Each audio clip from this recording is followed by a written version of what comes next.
I'm just going to empty this magazine, which is really reckless, but that's why you guys came to this channel. Welcome back to the channel. We got a new toy, and it's about time we made a video. This shows you how much pressure is inside of the tank right now. This is so you can dial in the output of PSI. A lot of your tools will say a certain operating pressure. That's where you dial this in so you don't blow the seals off of your tools. This right here is the pressure release valve. If I pull this, all the air will come out of this tank very quickly. And also, if this tank ever experiences more pressure than it's designed to, this will automatically release. There's your output connection. On and off switch.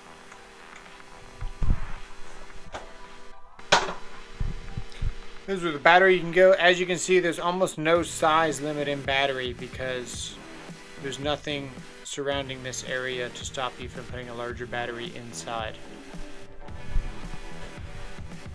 Down here is very important. This is part of your tank maintenance. So this will remove any water that's trapped in the bottom of this tank. As you compress air into this, it pulls the moisture out of the air, and in time you can end up with water sitting in the bottom of your tank, rusting it out. Really important to empty this from time to time to make sure there's no water sitting in the bottom of the tank that'll lead to rust damage. So I think the first thing that we're gonna do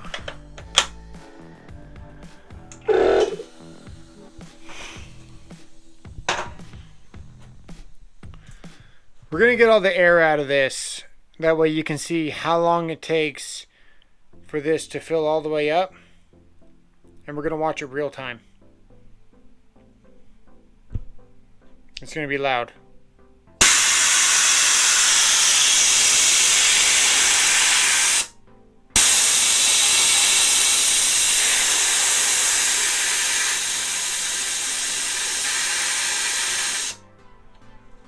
You know what?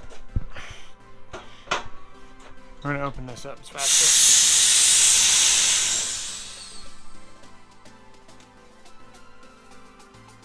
Alright, so tank is empty.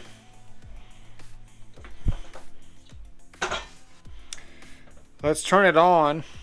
You can see how quiet it is.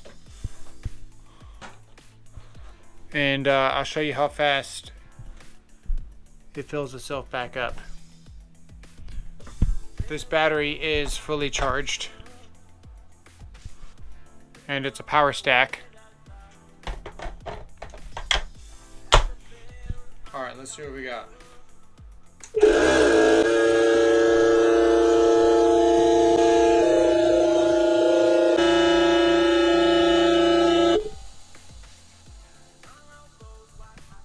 All right.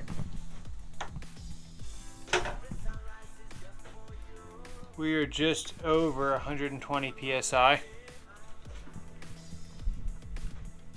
What we're going to do, we're going to attach our hose, and we're going to see a little bit of psi drop because it's going to go inside the hose and the tool. So you can see the factory coupler is not a quick connect.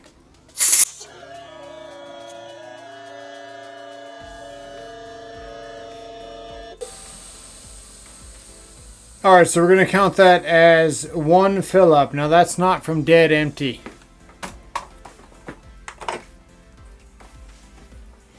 I'm going to show you the temperature of this battery here. 86 degrees. Got 102 on the bottom.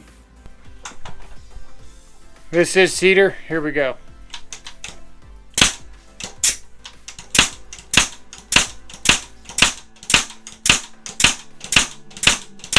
That's 12.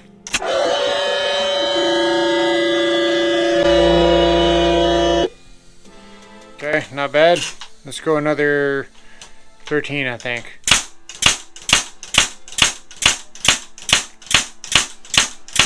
13. 14.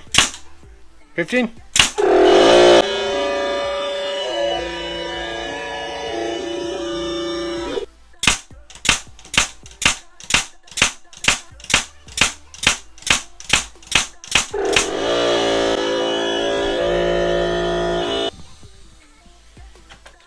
So that's been 4 fill-ups total.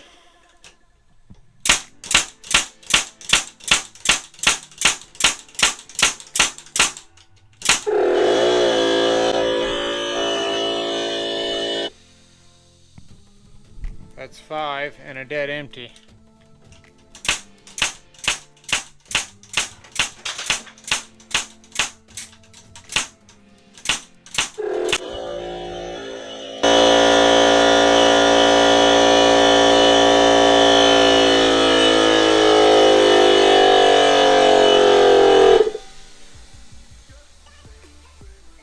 Alright, so that's not quite a full fill up, but it is enough. Let's see how many nails we get.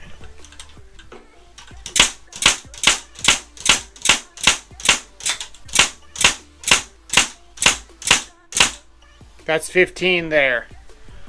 So let's go down to about 90 psi, because that is the operating temperature of this tool.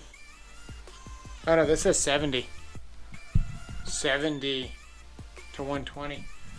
So we can go quite a bit more actually.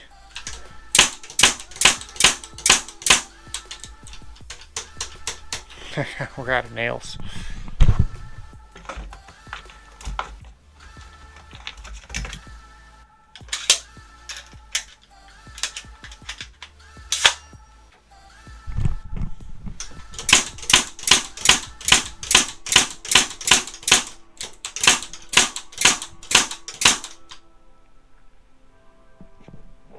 We are right at about 70 right now in a couple of shots.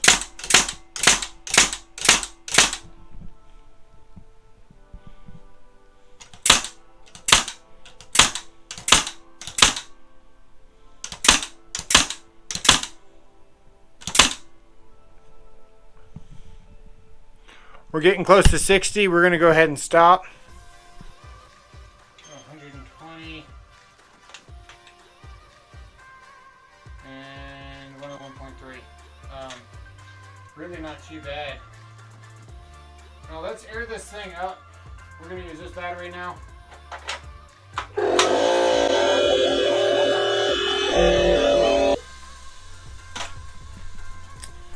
Alright, we are back up to almost 130.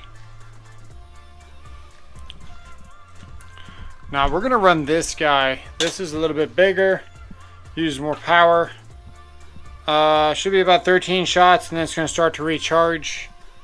We're going to keep going while this thing is ramping up, and we're going to see how many we can get.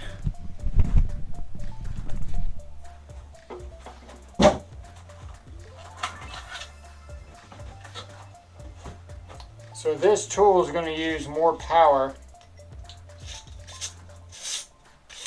to sink a nail. And the operating pressure is 70 to 120. So keep in mind, this thing starts ramping up when it drops to 90, I believe.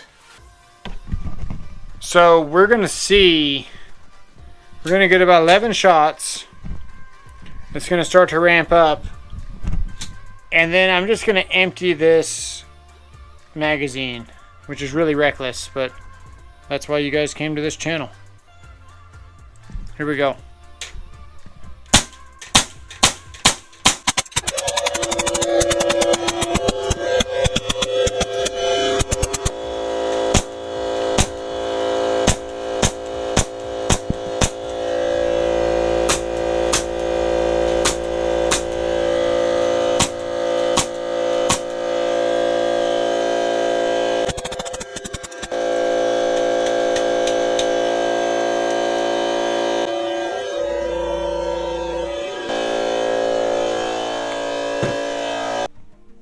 Okay, here's my thoughts on this. All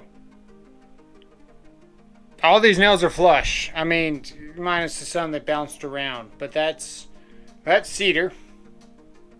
They're 2 inches to 2.5 inches long.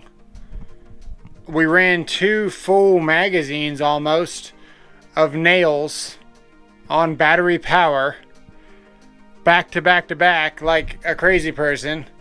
Nobody runs nails like that. You line up your pieces. You might pop.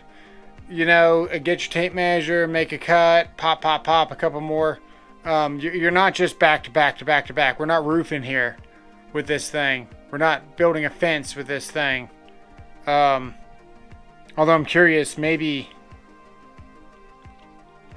you could certainly build a portion of fence with this thing. I wouldn't do the whole thing. That'd just be stupid wear and tear on batteries and this tool, and not made for that. For trim and things like that, I think it's a fantastic choice. You can see up here, I've got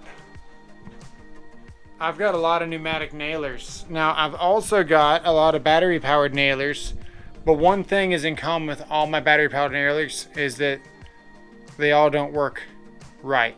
They work okay, but they don't work perfectly. Maybe a framer makes sense, because with a frame nail, you're already hiding what you're doing behind sheetrock or something. So if it doesn't launch all the way flush, no big deal. But for a trim nail, no way. I'm not trusting battery to do a project again. They don't sync all the way. They're just faulty. This is tried and true for years. Air, pneumatic, this isn't going away anytime soon. They are still a long way away from perfecting the cordless nail tool, as far as I'm concerned. So that's my 2 cents on that. Let me know what you think in the comments below. This thing runs continuously. Awesome. Most of your tools are good for about 70 psi.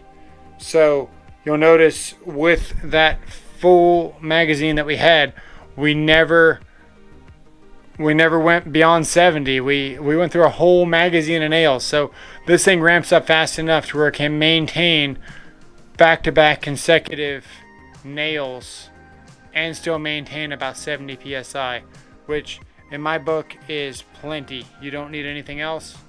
Let me know what you think in the comments below. Thanks for watching. We'll see you guys in the next one.